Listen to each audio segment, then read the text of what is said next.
Hi, this is Dana Rockey, and a few months ago I did a video on root canal therapy and how I have changed my perspective over the years, 35 years to be exact, insofar as what I treat, what I don't treat, given all the latest concerns regarding the question is whether root canal therapy is safe or not. 35 years ago we root canal treated everything and wished for the best. Today's world, when we're concerned more about oral infections, I have gotten much more aggressive in terms of what I have decided to keep and root canal treat, or what I might possibly want to extract and put in implant therapy. This has come to light with some of the questions that have been raised about whether root canals actually do kill all the bacteria and how significant are the remaining bacteria left in the bone.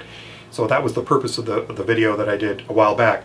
A couple of months ago I just got back from our American Academy for Oral and Systemic Health conference in Las Vegas, and 3 days of learning there, in my opinion, were nothing short of astounding.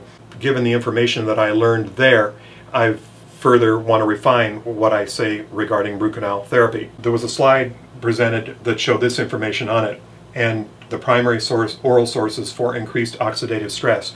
Now we know that oxidative stress is the trigger point for inflammation, and chronic inflammation is what we don't want. So we don't want bad pathogenic bacteria circulating around causing systemic effects, from an oral nature. That's what I'm concerned about here in our dental office.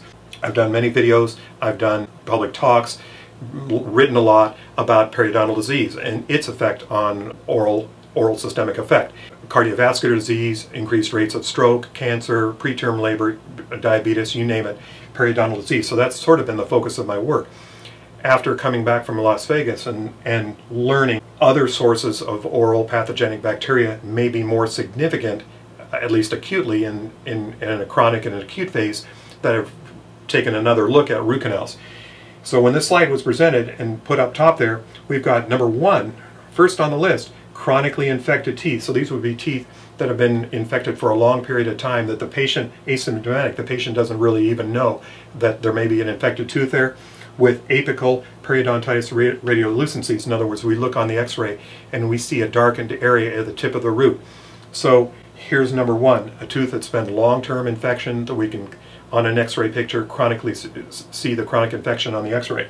Number two, a root canal treated tooth, always with periapical pathology. In other words, that we have a root canal treated tooth, we look on the x-ray and I use the term, call it failing, where we've got a reoccurrence of infection around the tips of those roots.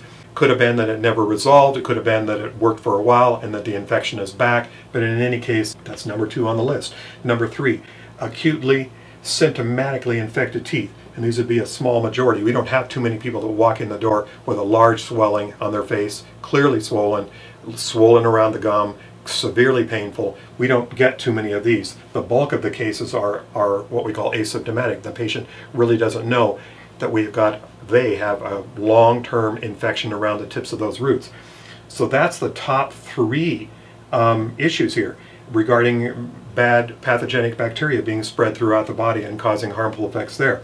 Number four is periodontal disease, and as I said, I've spent a lot of time, written and verbal, video, whatever, talking about the effects of that. Given what I see here, I'm now being led to believe that the harmful significant effects of the top three here, in other words, nerve abscesses, in the bone abscesses, not related to periodontal disease, might in fact be worse than we thought.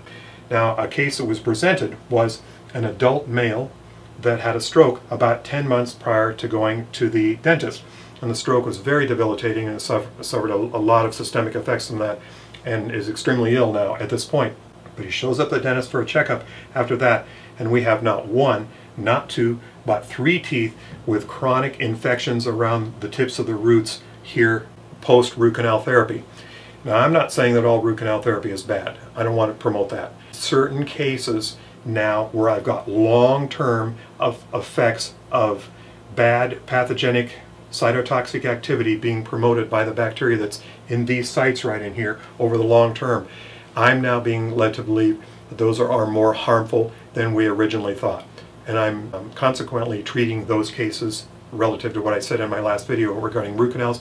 I'm treating these cases even more aggressively. and would make the suggestion that if the endodontic specialist doesn't think that we can resolve that straightforwardly, I believe that these should be removed and implant therapy goes in. So this kind of addresses the concerns that are floating around in the integrative world regarding are root canals healthy or not. And when I see this, I'm being quite a bit more aggressive than I was. After learning what I did in the AAOSH conference and knowing what I now know and how I feel about infections that are long-term around these three, not one, but not two, but three failing root canal therapies, I believe there's at least a 50% chance that the bad pathogenic bacteria here that was being ejected into the vascular system had a negative effect on him such that they would be contributory to his stroke.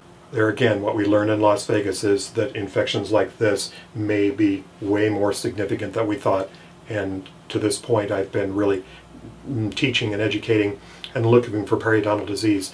Now I'm going to be much more aggressive in my watching and looking for disease regarding abscesses like this.